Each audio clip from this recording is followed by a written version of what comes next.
Warning, this video contains spoilers for Mortal Kombat. The new Mortal Kombat movie ends on a pretty big cliffhanger. If the film does well, there will definitely be a sequel. In this video, I'll explain everything we know so far about Mortal Kombat 2. Let's get started. First of all, there's the Johnny Cage tease at the end. Johnny Cage is an action movie star and martial artist. He's one of the 7 original characters debuting in the first Mortal Kombat arcade game, and remains one of the most popular characters in the franchise to date. The reason why Johnny Cage wasn't actually in the movie is because there were already enough characters. However, writer Greg Russo stated that Johnny Cage will absolutely appear in the sequel if he's also writing it. Director Simon McQuoid mentioned in an interview with CBR that he would be open to returning for the sequel. There's a lot of treasure in that treasure trove of Mortal Kombat, so there's a lot to work with, and I loved it. So yeah, I'd love to do it again, but it'd need to be the right story and the right move, not just for the sake of it. It would really need to be going in the right direction, but no reason why I wouldn't. We don't think about it that much, to be honest. I don't really like talking about it. Simon McQuoid also discussed the sequel and Johnny Cage in an interview with Variety. Sequels are a bit tricky because you can't totally ignore them, because that wouldn't be a smart move. But none of us use the S word. We'd never talk about it in any depth whatsoever because we feel like we have to put all our energy into this film. That being said, if the fans want another one, that's not for us to decide. That's for the fans to decide. Then we need a couple of joiner pieces that we know can lead us somewhere, because there's a treasure trove of stuff that's just sitting there. The reason Johnny Cage is not in this original film is he's such a giant personality that he almost has his own gravitational field. The feeling was that he could throw it out of balance slightly. I get asked about Katana just as much as Johnny Cage. There's a lot of interesting characters, story, and material to work with, so we haven't really dug into it. We just know we're very privileged that's sitting there. If we do get to that, and I'm not saying we will, I'm just saying if big, if then, we'll go down that path. Johnny Cage hasn't been cast yet, but WWE star The Miz wants to play the role. Mortal Kombat creator Ed Boon even supports this. Some other actors up for consideration include James Marsden, Ryan Reynolds, Scott Adkins, and Jensen Ackles. So why wasn't Johnny Cage in the actual movie? Producer Todd Garner explained this in an interview with Screen Rant. Johnny Cage is obviously the elephant in the room, and there's a number of reasons why Johnny Cage was problematic in this particular movie out of the gate. One, he's a very big personality, right? He needs his own space. It's very hard to just throw him in a movie, like I said with Kano. So taking him out was very easy, not only for the movie, but for the sequel. I want to make a sequel, and I've now got Johnny Cage, which hasn't been used in the first one. So I've got a big stick and a carrot, and maybe they'll let me have a Johnny Cage presence in the second one. Secondarily, when you think about Mortal Kombat, and if you just think about the patina of the movie, it has a very Asian feel to it. And early on, I felt uncomfortable having a white male kind of lead the charge in the first movie. It just felt really Hollywoodish to me, which is weird because he's an actor, which is also weird. And then it's probably my bias of how it just feels weird if I'm trying to do something different, diverse, and true. Is it a cop-out to all of a sudden have Ryan Reynolds, not him, but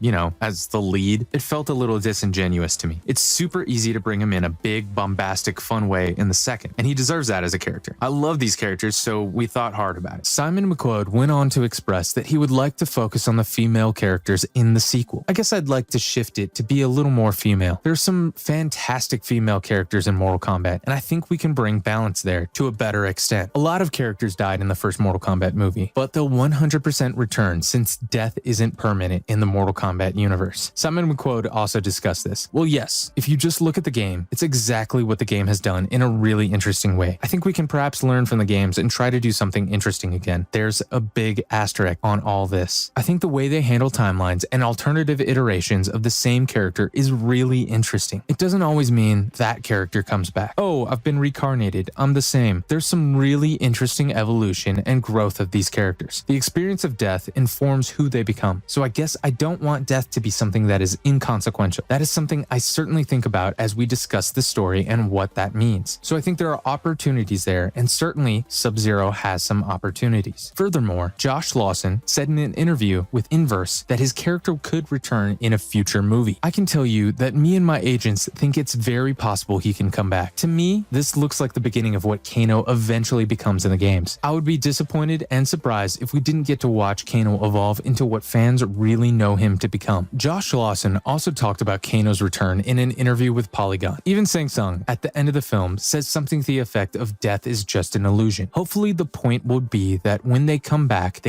bigger, badder, harder. And that's what I'm looking forward to, given the chance of a sequel. I would love to see Kano 2.0, because you know, the Kano that we all know and love with the metal plate. I feel like this is really setting that up. Writer Greg Russo mentioned in an interview with CBR that he wrote Mortal Kombat as a trilogy. When I wrote it, I conceived it as a trilogy. I didn't even tell the people I was working with that I was doing it as a trilogy. Just as a writer, you never want to paint yourself into a corner or shut down where your storyline could go. When I was writing the first film, I was always in the back of my mind outlining 2 more, so I always knew where things would go. I would love to come back and explore. There's just so much of the mythology that we didn't have time to get into, but 2 hours is the right length for a first film. But there's also more. There's the Shaolin monks, there's the special forces, there's all these spin-offs that you could see. But in terms of the films, I wanted to make sure there were places we could go and certain realms we barely touched them. For example, Edenia is a realm that I love, and I love all the characters there. Kitana, Sindel, all these great characters. And as much as I wanted to put them in the movie, the story said to wait a minute because that deserves its own time to shine. So don't just jam all these characters in there when it's not done right. And when it came to a character selection, it's all about doing the characters a service. But I would love to write more, and I love to explore more. Additionally, Sub-Zero will get resurrected and become Noob Saibot, which is exactly what happens in the video games. Joe Taslim, the actor who plays Sub-Zero, revealed that he signed a 5-movie contract with the studio. So that means he's contractually obligated to appear in 4 more Mortal Kombat movies. Greg Russo announced in an interview with Polygon that Noob Saibot is a big part of his planned Mortal Kombat trilogy. I knew, introducing Bihan in this movie, that eventually his destiny would be becoming that character. And so I wanted to see his death in this film. And ultimately, I wanted the movie to end with him being portaled out of the Earth realm to where he's going to become the next iteration of himself. And that was all written. That was scripted. That Bihan goes into the black portal because we know where he's going. The blackness of the portal is just great for the Noob Saibot character. He literally goes into the smoky blackness. The actor who played Sub-Zero, Joe Taslim, has stated in an interview with Screen Rant that he hopes there will be a Sub-Zero spin-off movie. My hope is that I can give justice to Sub-Zero, and I hope people want to see his transformation to become Noob Saibot. I want people to go, oh, that's why. Now I understand why he's Noob Saibot, because I want to have this journey of him that people follow. And I want people, when they watch the movie, to think and say, I want to see what happened. I want to see the prequel. I want to see what happened to Sub-Zero. I want to see when he got abducted by the Lin Kuei. I want to see his training in the Lin Kuei. This is in the middle of the journey of Sub-Zero, with my expectation to the fans to give them motivation so they want to see more, like a sequel or a prequel, so we can have a full journey of Sub-Zero. That's possibly the goal. That's probably my wish. Moreover, the actual Mortal Kombat tournament still needs to happen. Simon McQuote explained that they decided not to include the tournament in the first movie. The story came out of this idea that we didn't just want to redo the first film. If you look at the Mortal Kombat's evolution over the decades, that has evolved and grown beyond the idea of the tournament. That's obviously essential within the DNA of Mortal Kombat, and it's one of the fundamentals if you look at where the story has gone. The idea of a tournament within a script informs a certain structure and rhythm. We didn't really want to serve that. To serve a tournament idea, you have to build it in a certain way. So it was a couple of reasons that came to playing it out in the way it did. Other than Johnny Cage, which characters could appear in a Mortal Kombat sequel? Well, there's tons of characters who aren't part of the first movie, so any of them could make an appearance in the sequel. For example, Kitana, Shinnok, Cyrax, Shao Kahn, Baraka, Ermac, Quan Chi, Smoke, Jade, Sindel, Frost, Shiva, Nightwolf, and Rain. In an interview with Sci-Fi Wire, Greg Russo described that the sequel will go to other realms beyond Earthrealm and Outworld. In the back of my head, I was always thinking, like, where can I go? Where can the world go so that it's not painted into a corner? One of the realms that I felt like it didn't make sense to introduce in this story because we were so focused on Earthrealm and Outworld was Edenia, which is another big realm in the Mortal Kombat universe. And that has a ton of great characters that reside there. Their storylines intersect there. My favorite character, Kitana, is a princess in Edenia, and it just didn't feel right to bring her in. There's other characters too that people love there, like Sindel and Jade and all those characters. So that's a whole realm that I think is worth exploring. And I have some really cool ideas of what I would do with the storylines there. Greg Russo clarified his Mortal Kombat trilogy plans in an interview with Collider. Movie 1, we were always kind of setting this up as, well, I was setting it up, it's basically in my head. I always saw movie 1 as pre-tournament, then movie 2 is hopefully tournament, then movie 3 is post-tournament. So the idea was that this is going to be a pre-tournament movie that would hopefully sow the seeds for a tournament, the final. Everybody was focused on movie 1, right? You don't get a trilogy without it. But as a writer, you should never be painting yourself in a corner. That's my motto. You should always be thinking about where your story can go, even beyond the 2 hours. This is not a lot of time that I have to tell this story. Where else can it go? So I always saw it as leading up to something bigger. And so the idea then became, all right, we have a certain amount of characters we can fit, don't have the luxury of having individual movies of all these characters. I'm getting thrown right into Avengers mode, which is fun and a challenge. But I knew that there were other characters that I just couldn't get in, and it actually didn't even make sense to bring in yet for the story. So then it became a matter matter of, well, who's the big characters that we want to save? Because you don't also want to use everything. Johnny's tease at the end, the button, it changed different ways. I remember there were different versions of it. That poster was something that the design team did, which I love. I picked Citizen Cage because I just thought that was hilarious. Fight for your rights. So I picked that and I put it in the script, and then they designed an amazing poster. And then it had lived in other places. So it actually wasn't the button for a while. It was earlier in the story, like they were walking and you just see it in the background. And we felt like that just wasn't enough because you wanted to really hit on it. I remember there was a version for the end where they actually went to the lot. So Cole and Sonia went to the studio lot, and I forget what it even was. They pulled up and they were going to the meeting. It was going to be shot at Warner Brothers, but it just felt like with the pandemic and everything, it got to a point where it was hard to do a lot of that. I love the way that it buttons, and it's simple. And yeah, hopefully we can tell more of the stories. Producer Todd Gardner has revealed a bunch of Mortal Kombat spin-off movies he'd like to see in the future. Yeah, would I love to do a Sonya Blade,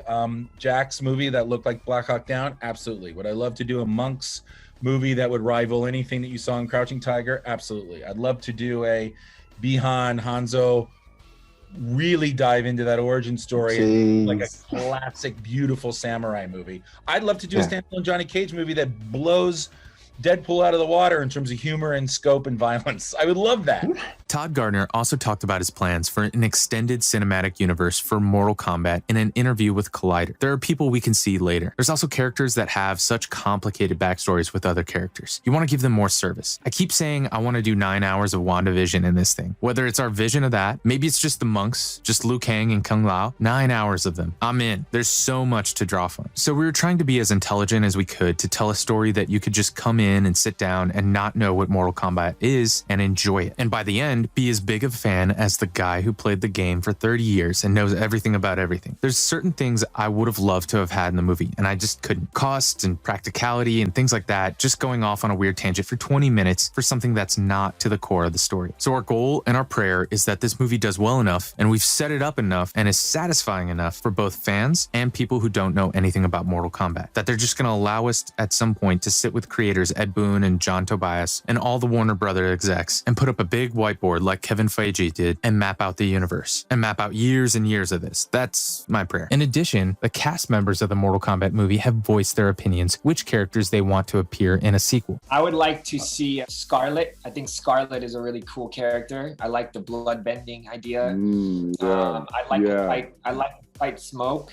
That would be really cool. I think that's a really interesting character. And of course, Noob Saibot. If the sequel leads down that road, there's many roads it could go down. But Noob Saibot, I think, is one of the coolest characters in the game.